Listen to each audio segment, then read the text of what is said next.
일단 마이누 관련해가지고 상황이 조금 빡세긴 해요.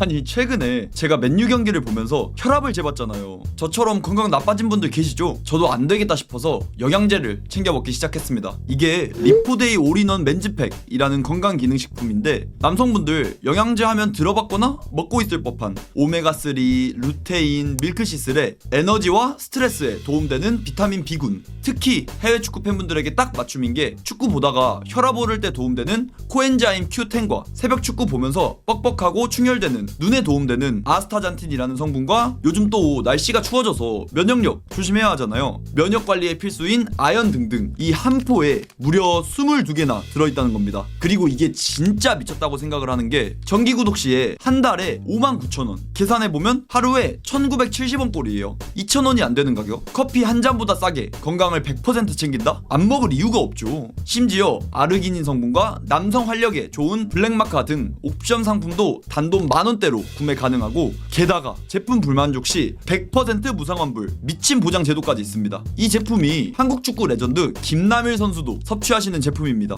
요새 환율도 요동치는데 직구보다 저렴하게 구독하면서 건강 챙기시죠. 속는 셈 치고 저 믿고 딱 한 달만 시작해보십시오. 자세한 내용은 영상 더보기 및 고정 댓글 참고해주세요. 마이누가 지금 계속해서 맨유에 임대 요청을 하고 있는 상황이고, 이거는 지난 여름 이적 시장부터 시작해서 이번 겨울 이적 시장에도 임대로 나가고 싶다는 마음을 내비치고 있는데, 무슨 뭐 태업하거나 아니면 언해피를 띄웠다거나 그런 건 절대 아니에요. 막 누구 마냥 갑자기 인터뷰로 우리 엄마가 경기 보러 오는데 내가 팀에 해준 게 몇 갠데 나를 왜 선발로 안 쓰냐 막 이런 식으로 불화를 내비친 것도 아니고 어쨌건 마이누가 그런 상황은 아니지만 그래도 잉글랜드 국대까지 주전 먹던 선수라서 출전 시간 원하는 건 당연한 거고, 출전 시간이 맨유에서 없기 때문에 임대를 계속해서 원하는 상황인데, 마이누도 조금은 이해가 되긴 하죠. 출전 시간 원할 만도 하고. 근데 그런 상황에서 나폴리 임대설도 여름 이적 시장 때부터 계속해서 떴었고, 그리고 또 이번 겨울 이적 시장에도 임대로 떠날 수도 있다는 소식들이 간간히 뜨면서 팬들 사이에서도 나폴리 임대를 보내야 된다 말아야 된다 시시비비가 엄청 갈리더라고요. 이와 관련해서 조금 이야기해보면 좋지 않을까. 저는 개인적으로는 마이누 임대 반대파입니다. 물론 마이누 임대를 보내야 된다는 분들이 지금 맨유에서 출전 시간도 없는데 나폴리 또 맨유 선수들 호일룬, 맥토미니 이런 애들 잘 살리기로 유명하지 않냐, 마이누도 나폴리 임대 보내서 폼 좀 끌어올리고 다음 시즌에나 다시 쓰면 되지 않냐, 이렇게 말씀하시는 분들의 근거는 충분히 이해합니다. 당연히 그런 부분들은 장점이 될 수 있다고 인지하고 있고요. 근데 이와 반대로 마이누가 맨유에 있어야 하는 이유 관련해서 가장 중요한 점이 맨유 뎁스 관련해서, 현재 맨유 뎁스 상황 3선 브루노, 카세미루, 마이누, 우가르테 이 4명이 끝이죠. 그냥 우가르테는 냉정하게 진짜 이젠 전력 외로 봐야 됩니다. 만약에 우가르테를 원하는 팀이 있다면 겨울 이적 시장에도 팔 수도 있는 그런 상황이에요. 물론 우가르테를 원하는 팀이 있을란가 모르겠긴 한데, 우가르테 출전 시간 보시면 리그 13분 출전 빵분, 18분 출전 빵분, 9분, 32분, 5분, 뭐 8월 9월 달에는 조금은 출전 시간 가져가긴 했는데 10월 달, 11월 달 그리고 12월 달까지 출전 시간을 아예 못 가져가면서 아모림 플랜에선 제외됐다고 봐야죠. 냉정하게 아모림도 애초에 지난 시즌부터 시작해서 중요했던 경기들에선 우가르테를 선발로도 안 쓰고 교체로도 계속해서 안 쓰면서 우가르테는 맨유의 메인급 자원이 아니다라는 걸 내포하기도 했었고, 그래서 전 우가르테는 뎁스 멤버 자체에서 빼고 봐도 전혀 이상하지 않다고 생각합니다. 근데 그런 상황에서 브루노, 카세미르, 우가르테 이렇게 3명, 그래서 제가 겨울 영입 3선 임대로라도 한 명이 있어야 된다고 계속 말하긴 하는데, 일단 겨울 영입이 없다는 가정하에 이 정도 3명이고요. 심지어 네이션스컵 관련해서 은베모라든지 이런 선수들이 빠지게 된다면 맨유 베스트 라인업이 셰슈코, 마운트, 올쿠냐인데 일단 마운트, 그리고 브루노가 2선으로 올라갈 수 있습니다. 루크쇼, 뭐 리산마가 될 수도 있고 이 정도겠죠. 이런 상황에 만약에 브루노가 2선으로 올라가게 된다면 3선 카세미르, 마이누 박으면 끝이에요. 끝. 네이션스컵 때 3선 문제도 있고, 또 이제 카세미르 선수 언제 부상당해도 사실 이상하지 않은 나이잖아요. 그런 상황에 지금 맨유 이런 3선 뎁스 상황에 마이누를 임대 보낸다? 와, 이거는 그냥 이번 시즌 챔스 티켓을 던지기로 맨유가 작정한 게 아닐까라는 생각이 들 수밖에 없을 것 같아요. 그리고 또 뎁스 관련해서도 마이누가 지금까지 출전 시간이 너무 없었던 게 이것 때문이잖아요. 해당 자리를 8번 롤, 해당 자리를 6번 롤이라고 가정했을 때 아모림이 브루노랑 마이누는 이 8번 롤에만 위치시키고 카세미르 우가르테 이렇게 두 명을 6번 롤 이렇게 봤었기 때문에 근데 브루노가 개씹 철강왕 컵 경기든 리그 경기든 아예 빠지지도 않는 계속 풀타임 뛰는 로테도 필요 없는 그런 선수이기 때문에 해당 자리가 겹쳐서 마이누가 그동안 출전을 못했던 거잖아요. 심지어 제가 말씀드린 거는 아모님도 최근에 컨펌을 했던 사실이죠. 마이누 출전 시간 없었던 이유 우가르테 카세미르 동 포지션 브루노는 항상 몸 상태가 좋고 마이누의 포지션이 부패와 같다. 이렇게 마이누를 8번 롤으로 보는 아모림의 현재 생각상 마이누가 지금 출전 시간이 계속해서 없었던 건데 최근에 울브스전 여기에서 아모림이 뭔가 생각을 바꾼 것 같기도 한 게 해당 경기에서 후반 78분에 카세미로랑 마이누를 교체시키면서 브루노 마이누 이렇게 투미드를 형성했습니다. 물론 출전 시간이 많진 않았죠. 정규 시간 12분에 추가 시간까지 합하면 한 20분 정도 마이누가 출전을 했는데 6번 롤에서 생각보다 조금은 기능할 수 있지 않을까 이런 생각을 해봤던 게 이번 울브스전인 것 같아서 제가 지금까지 항상 말했던 거 마이누가 아모림 볼에서 살아나려면 뭐 2선 이런 거는 단기적인 거였고 마이누 장점 봤을 때 2선이 좀 더 나을지도 하면서 넣었던 거고 그리고 8번 롤에는 브루노가 버티고 있고 하다 보니 6번 롤 딱 이 자리 여기에서 마이누가 적응하면 괜찮을 것 같은데 근데 이제 제가 조건을 몇 개 건 건 마이누의 드라마틱한 수비력에서의 성장 그리고 드라마틱한 활동량 관련 성장 이런 성장들이 마이누가 있다면 이 6번 롤 적응할 수도 있지 않을까 했던 거고 근데 아모님도 이전의 인터뷰 브루노, 마이누, 8번 롤 고정 이렇게 했던 거에 비해서 이번 경기 카세미로 대신 마이누를 넣었던 거 보면 우가르테는 아예 사람 새끼 아니니까 빼놓고 마이누를 해당 자리에 한번 적응시켜 보려고 하는 게 아닌가 싶어가지고 울브스전 관련해서 관련 장면들 몇 개 꼽아왔는데 마이누 위치를 보시면 브루노보다 확실하게 계속 한 칸 아래에 있는 모습을 보여줍니다. 지금도 딱 이 미들블록에서 볼 소유랑 빡세게 해주는 모습 마이누가 조금은 벌크업을 했다 보니까 물론 지금 너무 많이 했던 그런 벌크업을 조금 빼는 중이긴 한데 그래도 피지컬적으로의 성장이 조금은 있었다 보니까 이런 홀더 플레이, 포스트 플레이 조금은 해주는 모습 여기에서도 상대 파울 유도해냈고요.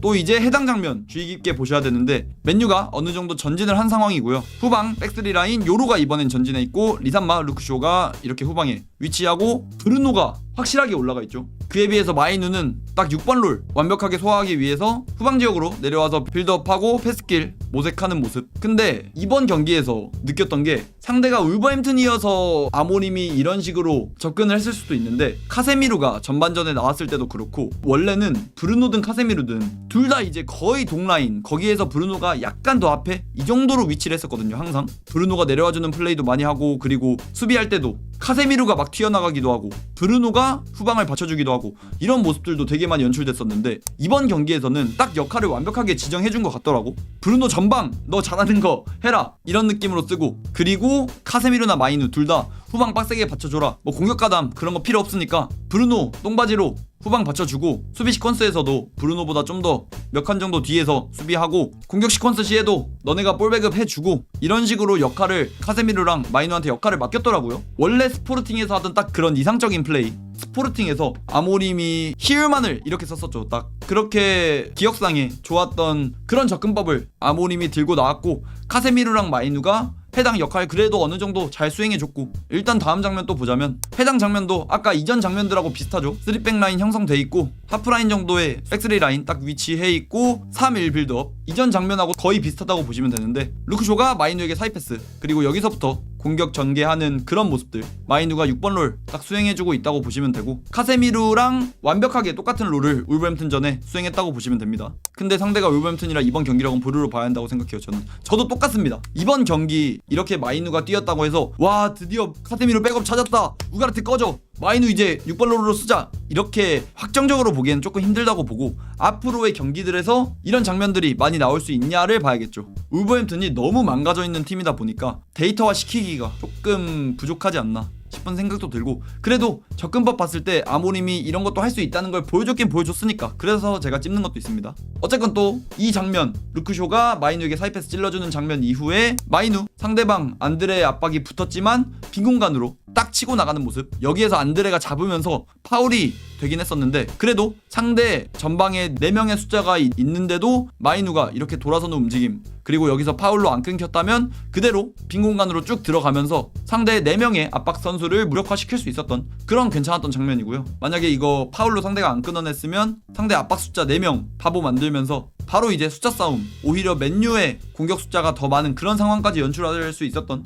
그런 괜찮은 움직임이었고요. 또 이제 해당 장면, 이 장면도 얼마 만에 보는 건지 모르겠는데 스포르팅에서 아모림이 자주 사용하던 1차 빌드업입니다. 왼쪽 오른쪽 스토퍼 완벽하게 찢어놓고 여기에선 요로랑 룩쇼, 그리고 이제 가운데 스위퍼랑 6번 롤, 3선 미드필더 중에 6번 롤, 스포르팅에선 히얼만이었죠. 이렇게 두 명의 선수를 이 중앙 공간에 위치시키면서 이 정도까지 양쪽 스토퍼는 찢어주고 가운데 두 명의 3선 미드필더 압박 속으로 들어가고, 이런 1차 빌드업 시퀀스를 스포르팅에선 되게 많이 보여줬었는데 지금 맨유 상황 기존에 봤었을 때 가운데 스위퍼로는 맥과이어 더리우트가 계속 나왔었고 6번 롤에도 카세미루가 나왔었기 때문에 두 포지션의 선수들이 약간은 불안했잖아요. 냉정하게 더리우트도 막 볼플레잉에 능한 선수는 아니고 카세미루도 약간은 불안한 모습도 보이고, 그래서 이런 1차 빌드업 구조를 많이 안 만들었습니다 그동안은. 근데 가운데 스위퍼에 리차를 쓰고 그리고 6번 롤 마이누를 쓰면서 둘 다 볼플레잉 괜찮은 선수들, 그러면서 스포르팅에서 자주 사용했던 이런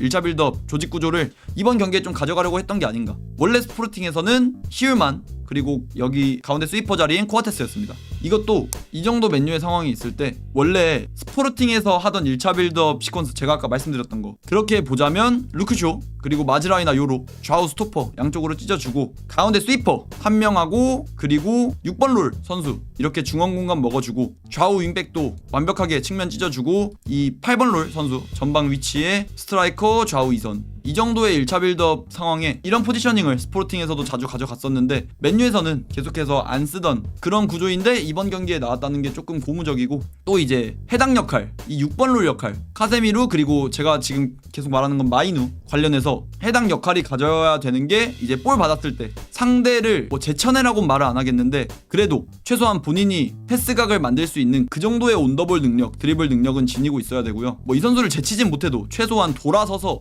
그리고 안쪽으로 내려와주는 이선의 움직임, 이런 선수들에게 패스를 내줄 수 있는 이런 각은 벌릴 수 있어야 돼요.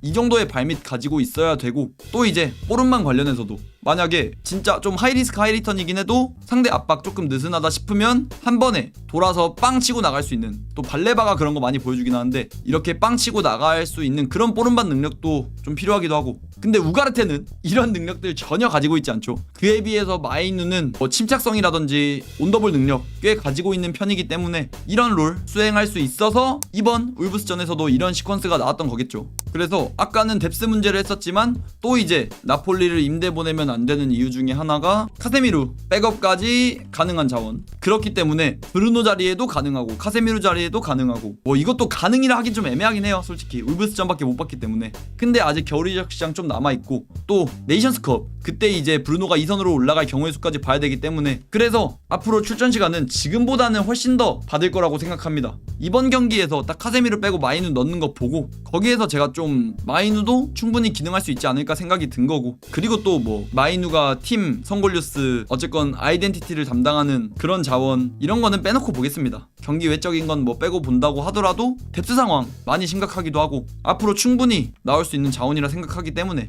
임대보다는 한 번 더 마이누에게 좀 출전 기회라든지 이런 걸 줘봐도 괜찮지 않을까. 근데 이것도 결국 아모림이 해줘야 되는 거죠. 좀 울브스전 썼던 것처럼 아모림이 마이누를 조금 기용해봐도 괜찮지 않을까. 일단 울브스전 이전에 나왔던 소식들 조금 보자면 마이누의 생각은 여전하다. 자신의 커리어 발전을 위해 임대 이적이 필요하다고 생각. 사이먼 스톤발 소식이고요. 그리고 여름 이적 시장에 임대 요청서를 맨유에 제출을 했었죠 이미.